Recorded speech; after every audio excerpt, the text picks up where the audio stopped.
Answer.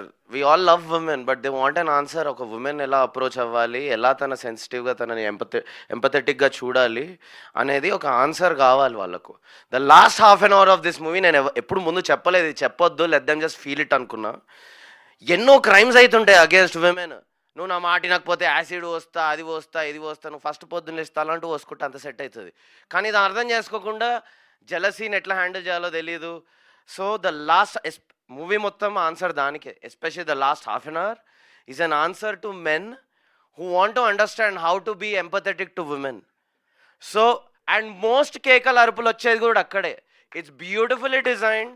It's a psychologically designed story. So that అక్కడ ఆ trauma నుంచి హీల్ అవుతాం అందరం.